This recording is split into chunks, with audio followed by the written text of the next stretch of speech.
Hello and welcome to the Daily Mill for Friday, 3rd of February 2023. And today, Millwall news. We have Gary Rowett talking about the transfer window business in the londonnewsonline.co.uk. So, Millwall boss Gary Rowett gives his verdict on January transfer window business. Gary Rowett believes that Millwall have managed to significantly boost their attacking options despite not landing an out-and-out forward in the January transfer window. The Lions brought in Duncan Watmore on a permanent deal from Middlesbrough and also re-signed Oliver Burke on loan from Werder Bremen. Millwall had shown interest in QPR target and Lyndon Dykes and agreed terms for Hibernian's Kevin Nisbet to head to SC16, only for the deal to fall through last week. Neither player moved before Tuesday's deadline. We tried to sign the striker because we're not stupid. Lions boss Rowett told the South London press. We know it's something we need with Bennett leaving. We would have done that alongside the two players we brought in as well. But we weren't able to do that. That's probably happened for the last 4 windows. I remember us trying to sign Kiefer Moore, and we just couldn't quite get him in because other teams were just pipping us to the line. You're always faced with some of those challenges. And that's what the window is and what the championship is. Most teams are trying to find something a little bit different, like us. Berkey's played as a centre forward for Celtic, and he's played as a centre forward in Germany. He's played on both wings. Some of my comments about Vogie have been misinterpreted. He has played as a striker, and it's something we have considered all the way through. Duncan can play there in a 2. Vogie has probably played there more than in a 2 than he has as a 1. And we've got lots of different options that can play in different ways. It's what you have to do if you can't find a ready-made striker who scored 15 to 20 goals in the championship. We tried to do that with Bennick. He scored 14 and couldn't quite create that again this year. People thought he wouldn't do that, and he did. It's always a tough window. You saw a couple of deals fall down late on for other clubs. It just seems so irrational at times. I don't think it changes. But I was really pleased to get our deals done before the last-minute rush. Watmore, 28, only had 6 months on his Borough deal and had struggled for game time since Michael Carrick replaced Chris Wilder as manager. Burke spent the second half of last season on loan with Millwall from Sheffield United. 25-year-old looks set to sign for the Lions in the summer before late Bundesliga interest. Both are really good players, and I'm really pleased to get them in, said Rowett. You have to be flexible and to react to the opportunities available in the window. Sometimes the ones they're late on there are not the same ones at the start. We wanted to bring Berkey in last summer. We managed to do that 4 months later. Duncan can play anywhere across the front and he scored goals. Both either know players at the club or know the club. They're very, very good characters who fit straight in. I first saw Duncan play against one of my teams, Burton, in the FA Cup. He was playing for Altrincham at 18, and you could see he was going to be a top player. He had some ups and downs in his career for different reasons, and he's come through them, and I think he's got a new lease of life with us. Hopefully we can get a little bit more out of him. Sometimes fans think you can just go and sign 2 players and that solve all your problems, but it doesn't work like that. If it did, then we'll be doing that. We'd have to find players who fit our model and process. And at the end of the season, we have to judge if all of it's worked, and other people, more importantly, judge it. Indeed we will. Millwall fans will almost certainly judge it. They're very judgy, Millwall fans. Very judgy. Here we go as well. This is also from londonnewsonline.co.uk. It's an interview with Duncan Watmore. So Millwall's transfer window signing Duncan Watmore takes great pride in the way he has fought back from major adversity. To say that Duncan Watmore has packed plenty into his football career is a bit of an understatement. Released by Manchester United, gained a degree in economics and business at Manchester University, played a starring role for England under-21s as they won the Toulon tournament for the first time in 22 years, starred for Sunderland before 2 ACL knee injuries left him on the verge of joining Indians' Super League side East Bengal before he allayed playing fears by rebuilding impressively at Middlesbrough. Yep, Watmore can certainly talk about the peaks and troughs that a footballer experiences, but he's been more extreme than most. Watmore, now 28, suffered his first ACL at the age of 22 in the Black Cats' 2-1 win at Leicester City in the Premier League. He then damaged the same knee during his comeback. His story is one of resilience. It was incredibly tough, Watmore, who signed for Millwall on Tuesday, told the South London Press. I did consider retirement at one stage. There were doubts whether I would ever be able to play again, or anywhere near the level that I wanted to have made a bit of a revival at Middlesbrough and have the career I've had since. Something I'm really proud of. It's obviously taken a lot of hard work from me, but it's taken a lot of hard work from other people and support from my family and my friends, along with the club's doctor, sports science and physios who I've met along the way. I do feel like I've got a lot of support on my journey. It hasn't been that easy, but it's been worth it. I've had lots of highs as well, which have been brilliant. That's one thing you can say about my career. That it hasn't. Yeah, it's been eventful. It's been up and it's been down, but I won't change a thing about it. Before the injuries, I was flying, and then after 3 years of injuries, you sometimes don't know if you ever get close to back to the level that you're at. So I do take pride in still being able to play at the level I am. I'm really enjoying my football now, which is the main thing. Starting at a new club is always a challenge. It takes a bit of time to settle. I've learned that with experience. I'm going to be patient with myself and trust the process, which has got me here. Keep doing what I'm doing, hopefully over the time. It'll show good rewards. Watmore has worked his way back before. Released by the Red Devils when he was 12, he went on to play non-league for Altrincham before signing for Sunderland in May 2013. He finished his studies alongside his football career. I definitely didn't think I'd be a footballer, that's for sure, said Whitmore, whose dad, Ian, is a former FA chairman. I think a couple of people have called me the accidental footballer before because I was at university and living another life, being a normal student. I'm really grateful that I got that life experience before I got into football. If I'd been in an academy or come through sooner, then I wouldn't have got that opportunity. You've got to give up a lot to become a professional footballer. I was really interested in economics in the business world. Last year, I finished my master's in international leadership, business and management, which follows on from the degree I did. It's something that's always been a passion of mine. I thought that's the route I might pursue. It could well be down here in London, thankfully. Football has worked out really well for me. As soon as that happened, the focus changed. Watmore's family have Millwall connections. His grandfather, Arthur, a general practitioner, lived in Keaton's Road, right where Bermondsey Tube Station is now, in 1956 before he moved to Bromley. He passed away, I think, in like 2000, said Watmore. He was born and bred in the area. I was born in Cheshire. My dad moved up for work, but all of his side of the family still live around there. The closest ground to my dad was Millwall. I think it was the 1971-1972 season that he went to almost every home game. And he's got the programs from that area who's shown them to me. Now that I'm playing for them, it's crazy for my dad. If my dad's dad was still alive, then I'm sure he would have found it quite special. My dad is an Arsenal fan. He'd become the doctor for Arsenal for a bit. So that's where that link comes from. But he's always followed Millwall as well. He thinks I'm brilliant. It's brilliant. I'm here. He follows my career and has been a big part of it. He's really looking forward to when he can get down to the den. Former Palace manager Warnock signed Watmore at Middlesbrough, but initially he trained with them without any promise of a contract. I left Sunderland after 3 injury years and it was COVID as well. Quite a bad time to be without a club, said Watmore. I also didn't have that proven record. I knew I was getting closer to my old self again, but I couldn't prove my fitness, because I didn't have a club. Robbie Fowler's team in India were interested, and I was really close to joining them, really close, like a day away from signing. I've been training with Borough and Warnock promised me a contract. He was honest with me. He said he wanted to sign me, but he didn't know if he'd be able to do it.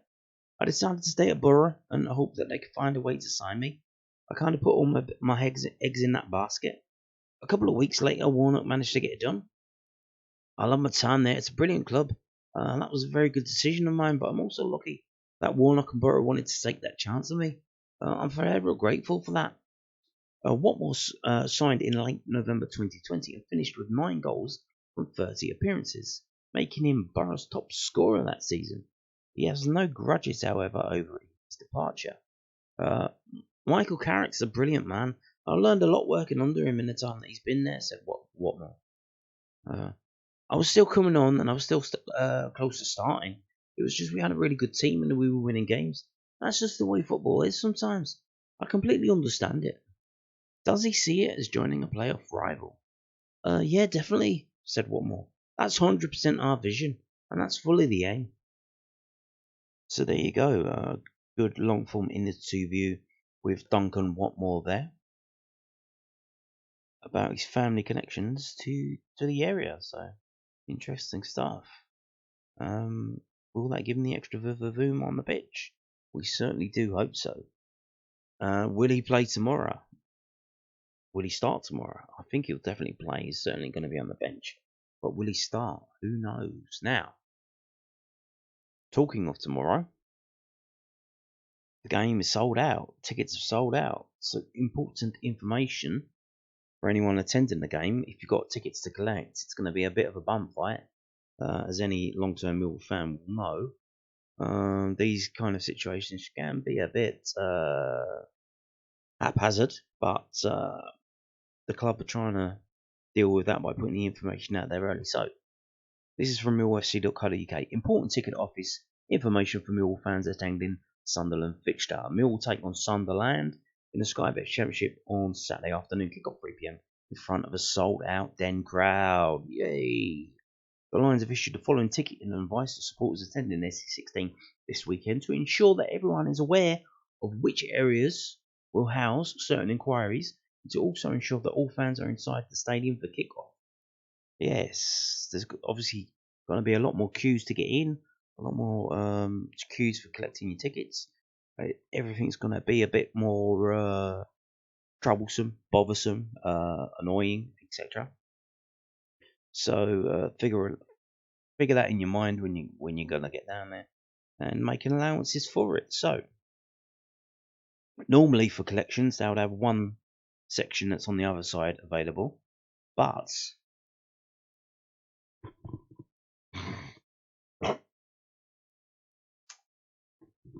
they switched it around. So all of the windows where they would normally sell tickets, windows 1 to 10, that's now for collecting tickets for tomorrow's game, the Sunderland game. If you've got a ticket to collect, go to either window 1 to 10. Windows 11, if you got just a random inquiry, like whatever, I don't know what that would be, but now the normal ticket collection window is closed. The one on the other side of the reception door, that's closed. The Coldblow Lane ticket office around the back. If you've got tickets to collect for Queen's Park Rangers game, for the Coventry City, that's sales and collections. Sheffield United game, that's sales and collections. And for the Burnley game, sales and collections. So don't queue up to collect your Sunderland ticket at windows 1 to 10, then try and buy a ticket for Coventry. They'll tell you to go around the other side. Don't get upset. It's busy, they've got shit to do. So just that's how it's going to be. Yeah. The ticket office is going to be open from 10 a.m. You are strongly advised to arrive early to collect your ticket to prevent lengthy queues before kick-off. Alternatively, the ticket office will remain. This was obviously put up today, so that's done and dusted, isn't it? So there you go. Yeah. So there you go. Changes to the way the ticket office windows are working tomorrow. Be aware of that. We've got a couple of youth stories before we're going to move on and preview the Sunderland game. We'll start off with this. Yet again, Sha'mar Lawson extends his Maidstone United loan. So seems to be doing pretty well there, because I think this is like the 3rd or 4th time he's had his loan extended. So obviously, because it's a youth loan, it has to be 28 days, and they just have to keep doing it, repeating it. I guess I don't know how it works, but I think that's how you have to do it. Because if it's more than that, it becomes an actual loan. Whereas a youth loan is more like work experience kind of stuff. So yeah, here we go. Sha'mar Lawson extends Maidstone United loan. Millwall under-21s midfielder Sha'mar Lawson extended his loan at Maidstone United by a further 28 days. Lawson has impressed in the engine room for George Elakovi's side, and he now continues his development in Kent for a further month. Next up for the Stones is a trip to Yeovil on Saturday, the 4th of February. Keep up to date with the progress of the Lions loanees in Mill's regular loan watch fixture. Indeed. And I told you about Frankie Hvid the other day. He was a trialist. Well, he got himself a contract. They've signed him up. And this is the piece from millfc.co.uk. Frankie Hvid to join Millwall under-21s. Millwall's under-21s has secured the signings of Frankie Hvid from Bromley FC. The 18-year-old defender will play for Kevin Nugent's side in the Professional Development League, where the Lions currently sit 2 points behind leaders Bristol City with a game in hand. Hvid's first taste of action could be next Tuesday's encounter with QPR. Well, actually, his first taste of action was against Charlton on Monday, where he scored a headed goal in a 3-3 draw as a trialist. So but here's the thing. Technically, that was a trial. So if he becomes a superstar and there's a quiz question, when did he first play? When did he first score his first goal? It's not that game. Now it's official. He's a Millwall player. Now the clock's ticking. So we will see. But yeah, here we go. Signed and sealed and delivered. And set to feature for Mill's under-21s against QPR, which at this moment in time is set to be at training ground. And here is the piece from bromleyfc.co.uk with a bit more detail. So, Academy scholar Frankie Hvid signs pro deal at Millwall. We are delighted to confirm that Academy scholar Frankie Hvid has signed a professional contract with Championship side Millwall.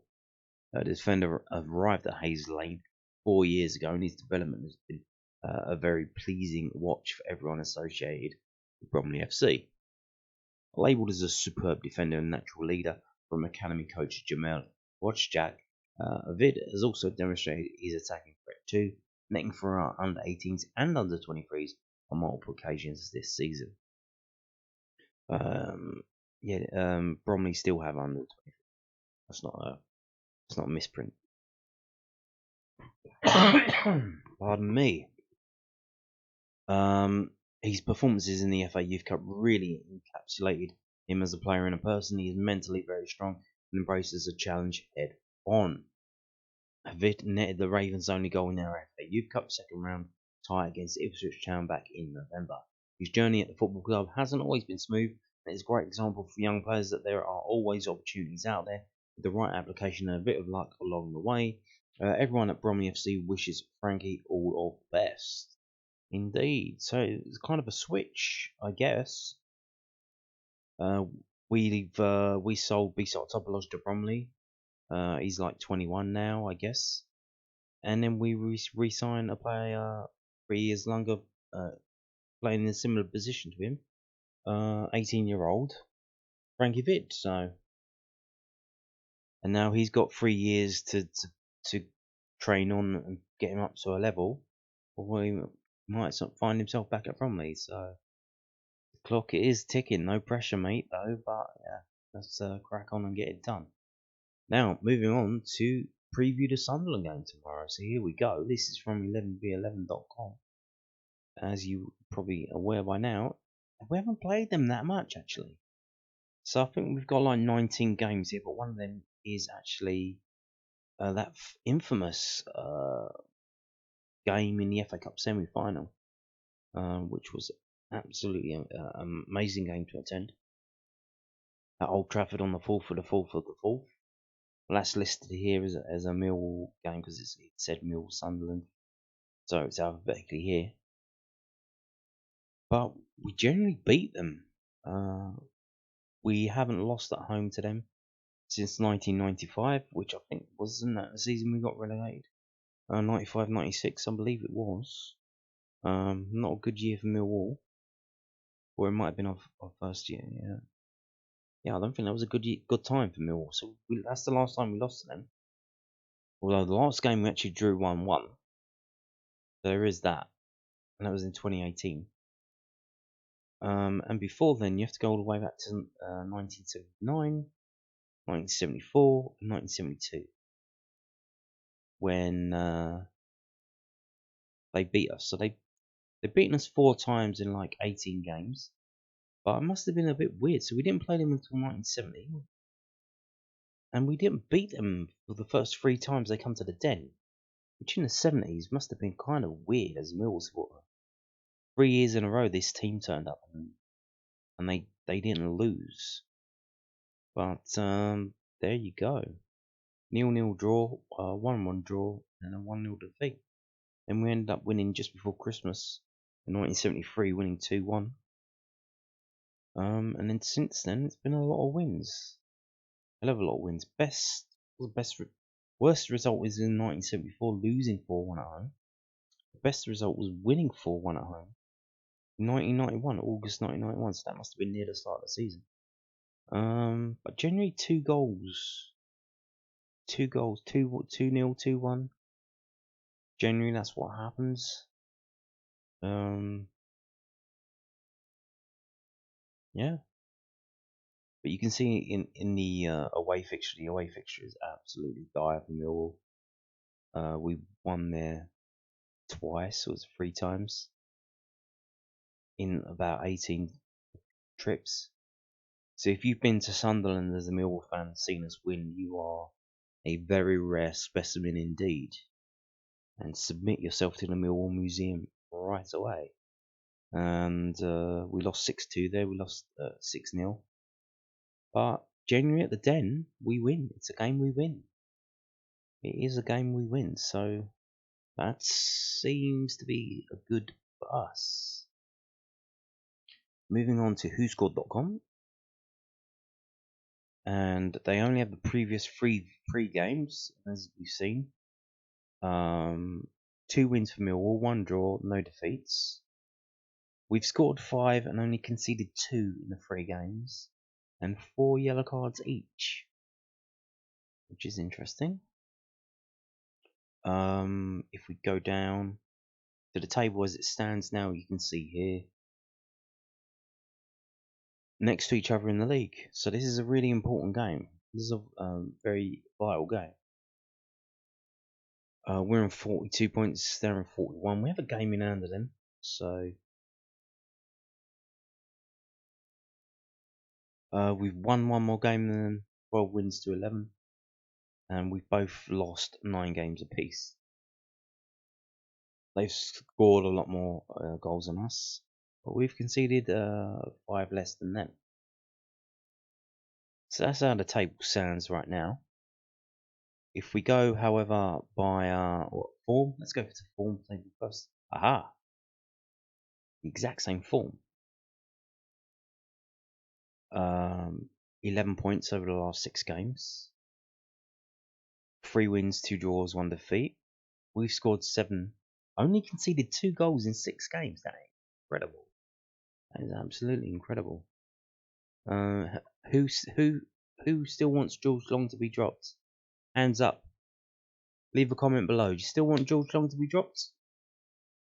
And they've scored 11 but conceded 7. So they conceded at least a goal a game.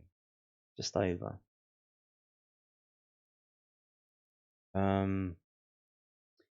If we go back to standings and now look at home versus away. We know Millwall's home form is par excellence. We're the 3rd best home team in the league. We've only conceded 8 goals at home in 13 games. Only lost twice at home. We're doing all right for ourselves at the Den. Tomorrow, the Den will be packed out, sold out. It's going to be amazing. It's going to be pretty incredible.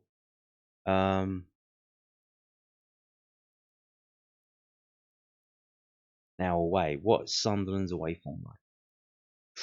Oh,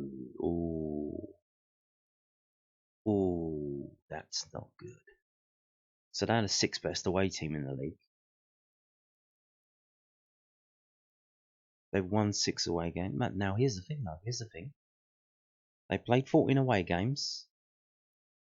Maybe they played all the shit teams away. Because we played all the good teams away. We've been to Burnley. We've been to Sheffield United. We've been to Norwich.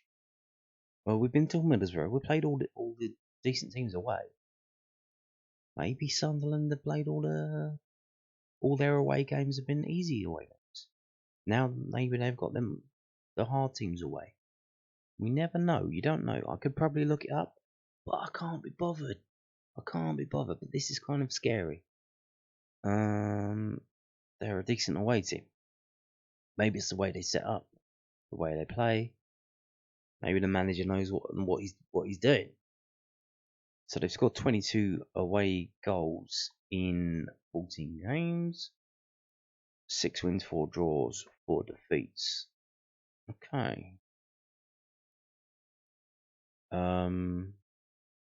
Okay, let's move on. So let's look how. Let's actually look at the form home and away. So the last 6 games at home, Millwall 5th in the table. We haven't lost in the last 6 home. I think probably since we changed formation, though. What about? Oh god, that's even worse. Same for them. They haven't lost in their last 6 away games. This is not filling me with confidence. I don't know about you. So let's look at this last, whatever this is. What is this? 5 games. 5 games at home for Millwall, 5 games away for Sunderland. One thing that sticks out for me is looking at Sunderland and looking that they have scored in each of their last. They keep scoring away from home. They haven't failed to score. Now, usually a team struggles to score away from home. That's not happening here. That's probably because I'm a Millwall fan and I'm more used to us struggling to score away from home. But in terms of Millwall, you can see the clean sheets. Clean sheet against Bristol City, clean sheet against Bromley, clean sheet against Hull. Should have won that game, didn't. Should have beat Wigan actually. That was a weird one. Ended up conceding to them, but did score. See, we didn't score against Bristol City, we didn't score against Hull, and we didn't score against Sheffield United. We've had trouble scoring. That's why we brought the strikers in. Well, we tried to bring a striker in, and we brought sort of strikers in. Can they make the difference tomorrow? Hopefully, because we've been creating a lot of chances, just haven't been getting the goals. Obviously, last time out was the FA Cup game against Sheffield United. Not really bothered about that.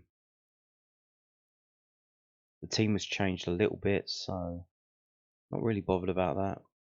But then you look at Sunderland, and their last away game was 2 FA Cup games, so they haven't been away in the league since New Year's Day, which was a 1-1 against Blackpool. But look at their away games here. So obviously you got Premier League Fulham. They drew 1-1. I don't know what kind of team Fulham put out. Again, I could probably look into it, but I can't be bothered.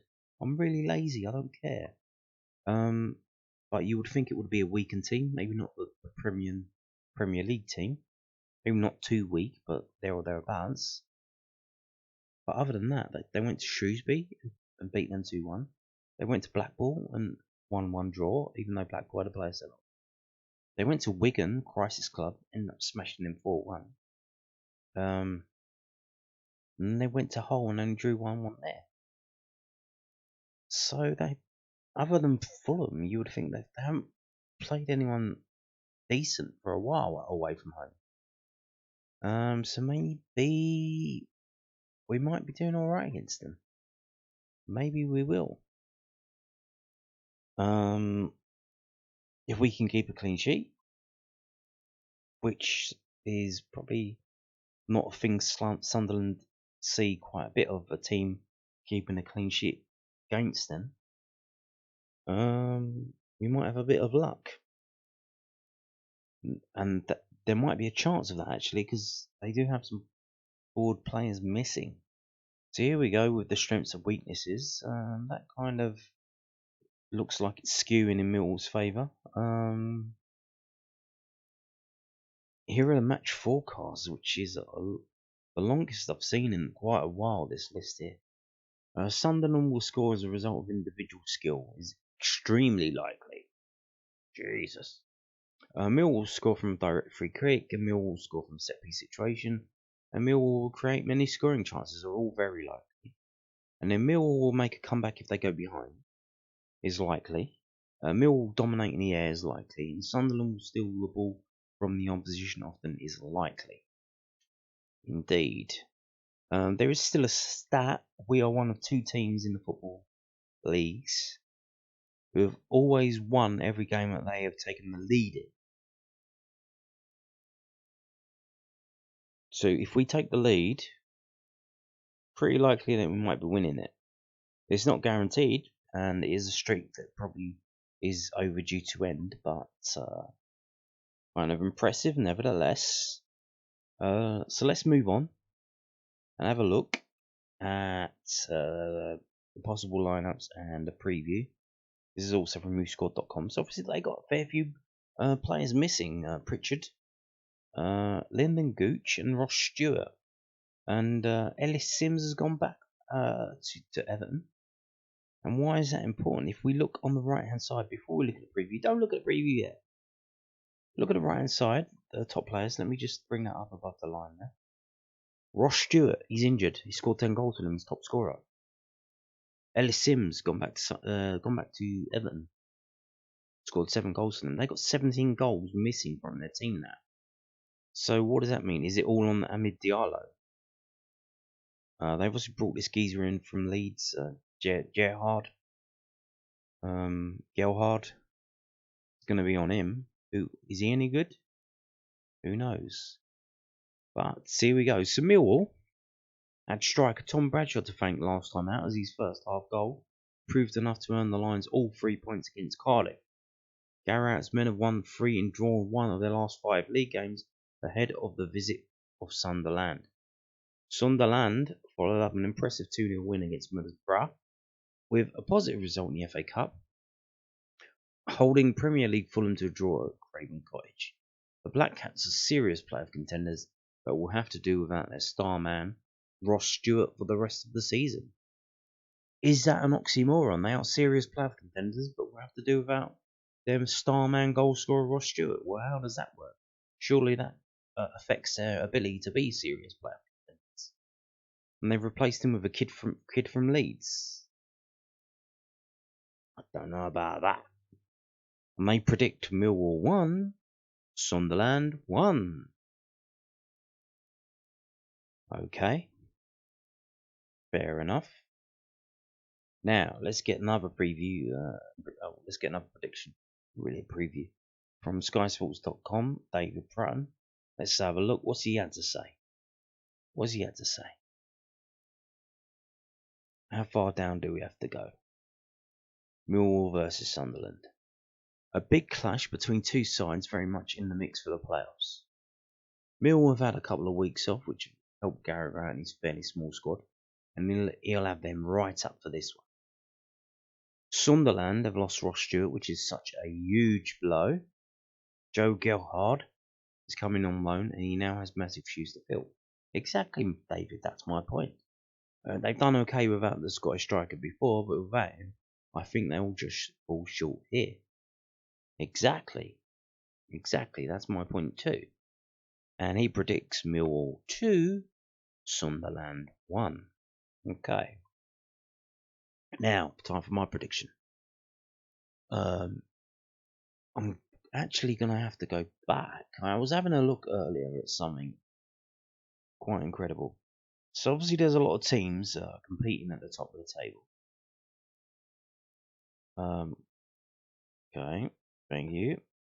Obviously there's a lot of teams competing at the top of the table. And the margins are quite thin. So we need to find the differences where we can. So I'm looking at this. This is interesting. This was interesting to me. Sunderland here, they've had 65 yellow cards and 3 red cards so far this season.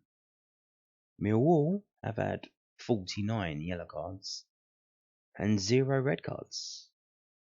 And I think in front of a packed out den. Obviously, we got the Memorial Day tomorrow. Now, I don't know if you remember. Can you cast your minds back to the Hull City game, which was the Remembrance Day game, Poppy game, British Legion game, Armed Forces, all of that. It was moving ceremony before the game, and the fans were well up for that. And the Hull City player had a high boot,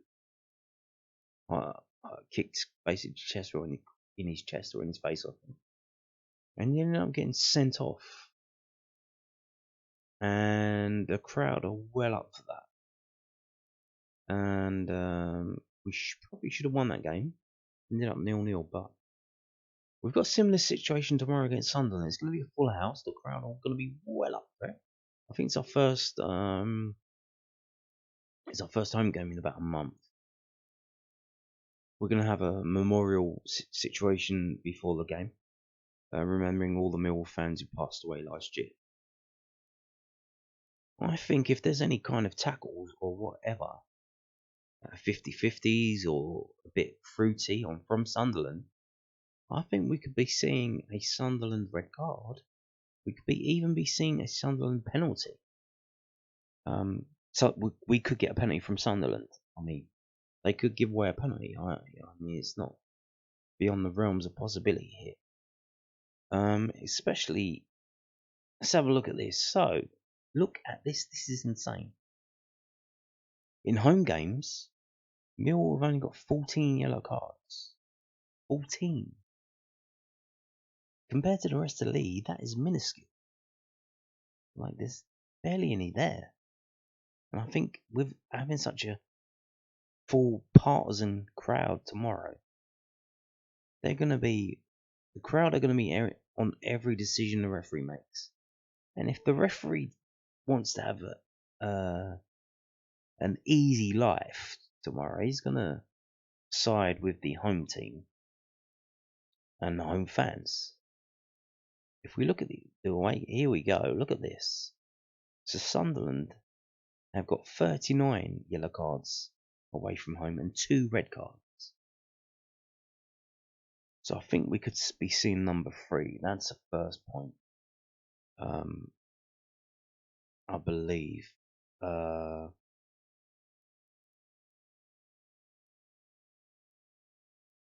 If we look here,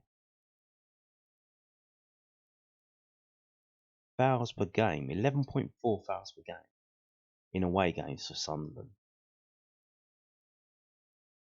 Tackles as well, 16.8. I think, I think we could have a sending off for Sunderland tomorrow. In that case, in terms of margins between winning and losing a game or drawing a game, I think that's going to skew towards Millwall. I think Millwall are going to end up winning 2-1, possibly 3-1. If Sunderland completely fall apart, if the red card's early enough. But I think it's definitely going to be a win for Millwall. You can see it's just in this point. Sunderland have done well since they come up. They've obviously spent a lot of money as well, but they have done well after they come up. But it's getting harder and harder and tougher, and they're getting players injured, and you just get to the point where they would think, okay, it's our first season up. Let's pat ourselves on the back for doing so well after coming up. Let's just take off the gas and start worrying about next season and start building a team to get promoted from this league, which they are doing.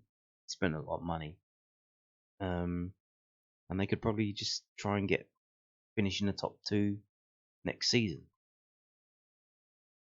They could just shake their fist at their bad luck, bad injuries, and stuff like that. and they can just go again next season. With kind of confirmation that they know what they're doing. They've got things worked out. They just had a bit of bad luck. So we will see. But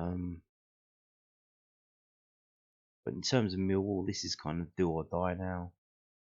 The new players coming in, obviously one's more newer than the other. One was here last season on loan.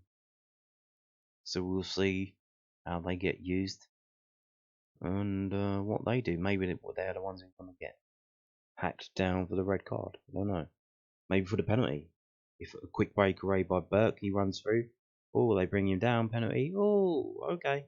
And it's like that was. They've stopped doing that. Like last man, you get sent off because you're last man, because they said it was double jeopardy. Like if you give them a penalty, and then you send the player off, you're punishing them twice. So I think they stopped doing that. But that might be the route that the red card comes about. But we'll see. So in terms of prediction from me, I think you know what, I'm gonna actually say Millwall 3, Sunderland 1. Oh no, you know what? I'm gonna say Millwall 2, Sunderland 0. I think getting that clean sheet will be key for us as well. As you can see, Sunderland score. They're missing quite a bit up front, firepower wise. So I think that's going to be a problem for them. So I think, yeah, Millwall 2, Sunderland 0. That's my prediction. And on that note, thank you for watching and goodbye.